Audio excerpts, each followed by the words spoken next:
Welcome back to A Matter of Priorities. I'm Alice Obrecht. For the next two episodes, we're going to hear about the difficult realities that the current funding cliff is creating for humanitarian aid agencies, focusing on two of the largest and longest-serving organizations, the International Committee of the Red Cross and the World Food Programme. In this episode, we focus on the ICRC's budget cuts and its implications, and in the next episode, we explore these issues with WFP. The ICRC has been operational since 1863, and it exists to provide protection and assistance to people affected by armed conflict. Resource prioritization came into sharp focus for the ICRC last year in 2023, when its Director General Robert Mardini announced that the organization would have to find cuts of around 440 million Swiss francs from their annual budget, which was an equivalent of around 16%. Such severe cuts would be a shock to any organization, and the impact was felt not only by ICRC staff, but also by the communities that they work alongside. This was a very real example of how a humanitarian organization had to quickly react to make prioritization decisions that would have deep impacts on the people that they exist to serve. To explore these issues, these prioritization decisions, and the implications that they've had, we talked to Olivier Ray, ICRC's Director of Mobilisation, Movement, and Partnership, back in March. I began by asking him how ICRC got to this point in such a seemingly sudden way, and what was it like to be part of such a significant change. I think it's fair to say that last year was an incredibly painful and difficult year for the whole of the organization, of over 20,000 very dedicated staff. We've had to cut some of the human and budgetary resources and the programs while responding to a number of crises in Ethiopia, Nagorno-Karabakh, Sudan, Libya, or Gaza. And so the year gave the impression that we had to both hit the brakes for the reasons that we'll get into, but also press the accelerator on a number of areas where the ICRC was expected to deliver its role to respond to crises. And I have to share my admiration for the staff of the ICRC, who has done this basically responding for the populations in need while undergoing a very painful exercise of cuts and readjustments. Over the course of the year, over 3,400 valued colleagues have lost their jobs at the ICRC, whether in Geneva or in the field, and that indeed represents 16% of our global workforce. So this obviously has had an impact in our capacity to deliver for the populations most affected by armed conflicts and violence. Whereas other organizations work through implementing partners, the ICRC tends to deliver a lot of its work directly through a number of colleagues working in the field, often very close to the populations most affected, very close to the front lines, and hand in hand with our partners of the Red Cross, Red Crescent movement. And so what was extremely difficult for colleagues and delegations and sub-delegations in South Sudan, in Iraq, in Nigeria, which are just three examples of delegations that were very strongly hit by these cuts that we've had to make, was to have to let go of staff who themselves are part of the communities that are affected by armed conflict and who have families to support. And there is a social contract, in a way, between the organization, the ICRC, and the communities that we support. And having to scale back so suddenly on some of the life-saving programs that we give was extremely painful for the whole of the organization. So as I look ahead, I'm concerned for the whole of the humanitarian sector, and fundamentally, the ICRC needs partners such as MSF, the UNHCR, WFP, UNICEF to be optimally resourced to deliver on our complementary mandates, because the realities in the field, close to the front lines, are realities of collaboration, because we know we need WFP to do its part of the work. We work hand in hand with MSF in so many areas, and they are concerned when we have financial challenges. We are concerned when they don't have the means to deliver on their missions. And this is why it's so critical to be reflecting on the system as a whole and what this funding shortfall means, because it's the systems that's at stake. Just to flag, MSF was really vocal. A lot of people were concerned, but MSF in particular, about the impacts that these cuts were going to have on people in conflict zones and areas where really only ICRC and MSF are the only international agencies present. How did you weigh those decisions? These were extremely difficult decisions to make, obviously, because we know that at the end of these decisions are the populations that we serve and programs that are life-saving. The ICRC is a neutral, impartial humanitarian actor. A life in Somalia, in Afghanistan, in Ukraine, in the Central African Republic has the same value. We therefore had to take the difficult decision in the course of 2022 when we saw that all of our contexts, all of our operations outside of Ukraine were significantly underfunded. We have had to draw on our reserves in order for the life-saving programs in Somalia and Afghanistan, in Haiti and elsewhere, not to be reduced from one day to the next.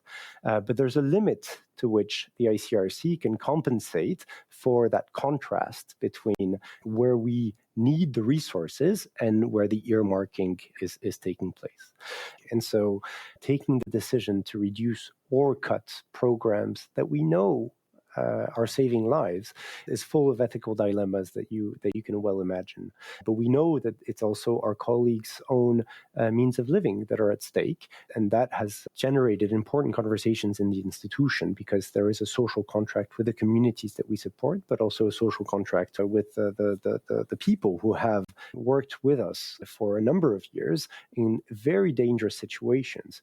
Working for the ICRC is not just a job. It's putting your own life in harm's way to deliver humanitarian impact. And so none of the decisions that we've taken to reduce programs have been taken lightly. And as you say, the proximity to the populations that we support is part of the ICRC's marque de fabrique, part of our identity. So that has been a parameter to factor in when you do not have the critical mass of resources to stay relevant to the populations that you're here to support. But that's been a critical element of our decision. It's essential that we maintain a critical mass of capacity to be relevant to the populations that we support. If I'm saying this, perhaps just another remark, it is essential as a way to remain engaged with the armed groups. The ICRC is engaging over 300 armed groups throughout the world. That's part of the way we access these 195 million people that are living under the control of armed groups. In the decisions that we've made to reduce our programs, one of the parameters was to remain as much as we can in these areas where we know that the populations need us because we are the only ones that have access to them. And so that has been one of the guiding principles. Yes, we've withdrawn from a number of contexts, but we've preserved our presence with a critical mass of activities where we are the only ones present. For example, in South Sudan, we've scaled back our programs because we were in situations where the acuteness of the crisis and the conflict had reduced from the moments where we had to step up our operations.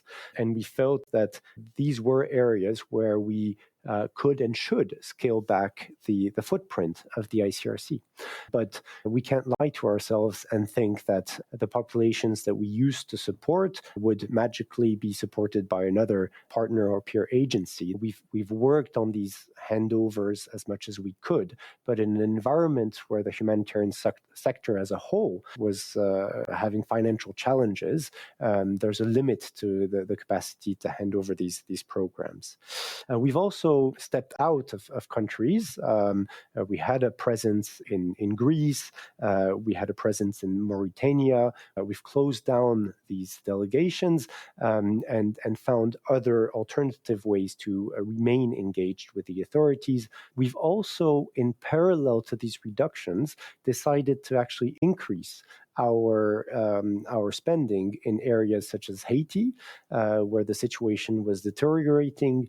We were seeing that the skill set of the ICRC in terms of capacity to negotiate with extremely violent armed groups was necessary for the rest of the humanitarian community to be able to deliver as well in areas such as Cité du Soleil. It's been a subtle decision-making process to reduce by 23% our budget from one year to the next. Yeah, and as you mentioned, extremely difficult cuts as well, and very difficult decisions to make. I was wondering what role, if any, did communities themselves play in some of those discussions, or local actors who frequently don't play a significant role in resource distribution decisions? Yeah. In these decisions, the accountability to affected populations, but also the dialogue with the people that we support was at the center of our démarche. Although I have to say honestly, doing it perfectly was just not an option because of how quickly we had to adjust. And so I'm certainly not saying that we did it perfectly. Far from it. When you need to make sudden decisions to reduce your programs, the capacity to build into these decisions the sort of conversations that we need to have with the populations affected is intrinsically limited. But that dialogue was an essential feature of the acceptance. Basically, when you are reducing programs in an area which is affected by armed violence, if the populations, the leaders, whoever they are, do not understand what is happening, the reasons why you have to scale back your programs, then there's a real risk of misunderstanding, and then the security risk comes quickly thereafter.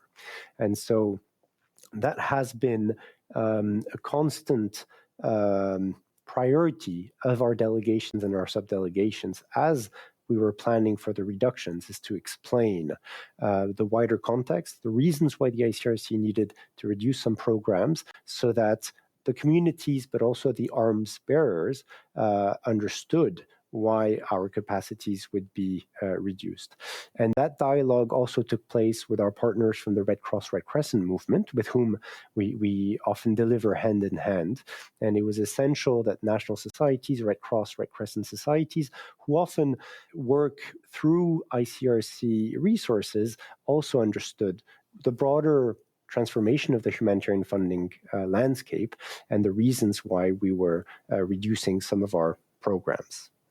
Now, in making all of these decisions, especially in preparing the budget for 2024, we've made a priority to consolidate our crisis response, including preparedness. This is an area where we've actually invested in order to adapt to that more volatile context that we've seen. We've also taken a look at how we operate and what is it that we conduct in terms of activities in protracted situations of violence, with that logic of responsibility handing over when we can, and to seeing how we can crowd in development actors when they can come back. We've also prioritized our work in promoting and disseminating international humanitarian law, because respect for IHL is the best tool of prevention we have. And we've decided to retain a diplomatic footprint and a capacity to remain engaged to enable that meaningful engagement with the actors of influence on conflicts worldwide. And what do you think have been the lessons learned for you through this very painful year and a half? What's the advice that you would offer to the wider sector based on your experiences in your process? It's not easy to share lessons when you don't have the feeling that you've done things perfectly. So it's with a lot of humility that I can share, indeed, our lessons learned, and sometimes learned the hard way through that very painful trajectory. The first comes back to our previous point on populations affected. First, focus on the populations that we support and how to best accompany them in what, for us, is a process of difficult decisions. For us can be life and death consequences, and they also need to adapt. And so that transparency and dialogue with populations affected so that they understand what is happening needs to be the first reflex. Secondly, obviously, if cuts are needed, making decisions around objective and widely communicated criteria. It's important for colleagues in-house to understand why we are taking the decisions that we are taking. And it is fundamental to be extremely transparent with the donor community. We are partners in what is it that we're trying to deliver.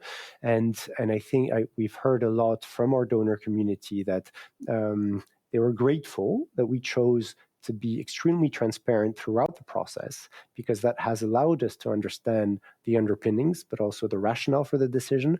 And this has allowed them to meet us halfway, in a way, to land that difficult financial year 2023 and to fully fund the revised 2023 budget. So transparency with the donors, making sure that we are together in the same boat, addressing a common challenge, has been critical.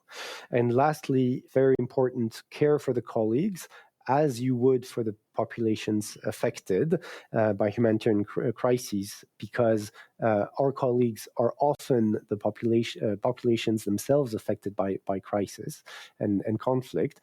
And I'm happy we've managed to make an agreement with another humanitarian actor who is actually interested to receive recommendations from a number of colleagues who were leaving the ICRC, and that has allowed us to transfer a number of colleagues to other organizations, and that's a win-win-win. The ICRC responsibly accompanies colleagues out of the organization for a certain period.